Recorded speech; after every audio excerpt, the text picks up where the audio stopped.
জমি কেনার পরে করণীয় 5টি কাজ, সেই বিষয় নিয়ে কথা বলতে চাই। আমরা লক্ষ লক্ষ টাকা ব্যয় করে, হাজার হাজার টাকা ব্যয় করে জমি কিনি। কেনার পরে আসল 4-5টি কাজ আছে, যে কাজগুলো আমাদের আসলে করা হয় না। একটি গুরুত্বপূর্ণ কাজ যেটা জমি কেনার পরে অবশ্যই করা উচিত। আপনি সেটা গ্রামে কিনেন, শহরে কিনেন, পৌরসভায় কিনেন, দূরে কিনেন, যেখানে কিনেন, জমি কেনার পরে 5টি কাজ আপনাকে অবশ্যই করতে হবে। 1 নম্বরে জমির দলিল সংগ্রহ করবেন। মূল দলিল পেতে 1 থেকে 3 বছর সময় লেগে যায়, তাই দলিল হওয়ার সাথে সাথে আপনি একটি নকল দলিলের জন্য আবেদন করবেন। এটা গুরুত্বপূর্ণ, যেটাকে সার্টিফাইড কপি বলি আমরা। যেদিন আপনার জমিটা রেজিস্ট্রেশন হবে, সেদিন সাথে সাথে আপনি যার মাধ্যমে রেজিস্ট্রি করবেন তাকে বলবেন যে আমার একটা নকল লাগবে। 2 নম্বরে জমির সীমানা নির্ধারণ করবেন। জমি মেপে সীমানা নির্ধারণ করবেন। যেমন আপনি 10 শতাংশ জমি কিনেছেন, আশেপাশে যদি আরো কোনো মালিক থাকে, প্লট থাকে, সেখান থেকে আপনার জমিটাকে সীমানা নির্ধারণ করবেন। কমপক্ষে 4টি পিলারের মাধ্যমে, সম্ভব হলে টাকা পয়সা থাকলে অবশ্যই ওয়াল করবেন। ইটের মাধ্যমে সীমানা নির্ধারণ করবেন। সবচেয়ে বেস্ট অ্যাকুরেসি আসবে এখান থেকে। নাম্বার 3, জমির দখল। গুরুত্বপূর্ণ একটি বিষয়। আপনি এখান থেকে গাজীপুর জমি কিনলেন, 10 বছর একদিন আপনি জমিতে যান না, এটা আপনার জন্য মারাত্মক একটি ফাঁদ। জমি কেনার পরেই জমির দখল নিতে হবে। দখল বলতে আপনি এটাকে ব্যবহার করবেন, ভোগ দখলে যাবেন, হয়তো ভাড়া দিবেন, গাছ লাগাবেন, চাষাবাদ করবেন, ঘর তুলবেন, দালান কোঠা তুলবেন। এটা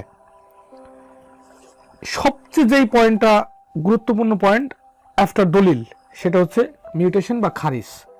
জমি কেনার আজকে যদি জমি কিনেন, 7 দিনের মধ্যে খারিজ করার চেষ্টা করবেন। একটা জমি 2, 3, 5 বার বিক্রি হয়, এই যে ফ্রড দালালরা বিক্রি করে, এটা হওয়ার মূল কারণ হচ্ছে মিউটেশন বা খারিজ। আপনার জমি যদি একবার খারিজ হয়ে যায়, দ্বিতীয়বার সেল করা প্রায় অসম্ভব।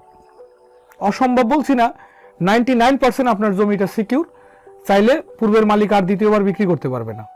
এখন অনেকে বলতে পারেন, আমি তো রেজিস্ট্রেশন করেছি, দলিল হয়ে গেছে।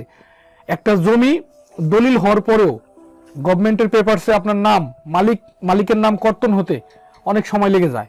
এর মধ্যে চাইলে ভুয়া মালিক সাজিয়ে আবার বিক্রি করা সম্ভব। আর যখন আপনি মিউটেশন বা খারিজ করবেন, অটোমেটিকলি আপনার নামটা ট্রান্সফার হয়ে গেল, যে পূর্বের মালিকের কাছ থেকে নতুন মালিক জমি পেলেন। 5 নম্বরে যে কাজটি রেখেছি সেটি হচ্ছে ট্যাক্স, খাজনা দিতে হবে। জমি কেনার পরেই পিছনের বকেয়া খাজনা তো পরিশোধ করবেনই। এটা যে বিক্রি করবেন সে করবেন, আপনার না। এটা আপনি অগ্রিম 3 বছরের খাজনা সম্ভব হলে দিয়ে রাখবেন, তাতে আপনার মালিকানাটা স্টেবল থাকবে। আমি এখানে 5টা বিষয় নিয়ে আলোচনা করলাম। মূল দলিল সংগ্রহ করা, যদি না হয় তাহলে সার্টিফাইড কপি, জমির সীমানা নির্ধারণ করা, দখলে যাওয়া, খারিজ করা এবং খাজনা পরিশোধ করা। এর পাশাপাশি জমির মধ্যে স্থাপনা তুলতে পারেন, চাষাবাদ করতে পারেন, সব ধরনের কার্যকলাপ আপনি জমিতে করতে পারেন, এবং আপনার জমি দেখভাল করার দায়িত্ব আপনার আছে। তাই জমি খালি কিনলেই হবে না, জমি কেনার আগেও কিছু স্টেপ নিতে হয়, পরেও কিছু স্টেপ নিতে হয়। আপনি কোটি কোটি টাকা, লক্ষ লক্ষ টাকা ব্যয় করে জমি বা ফ্ল্যাট কিনবেন, সেটার ভালো ব্যবহার, সঠিক ব্যবহার নিশ্চিত করতে হবে। তাহলে আপনার এই কাজটা হবে সাকসেস। আমি এখানে জমি কেনার পরের করণীয় বিষয়গুলো নিয়ে কাজ করলাম। ভালো লাগলে আমাদের সাথে থাকবেন। ভুল ত্রুটি হলে ক্ষমা সুন্দর দৃষ্টিতে দেখবেন। That's all. Thank you so much everyone.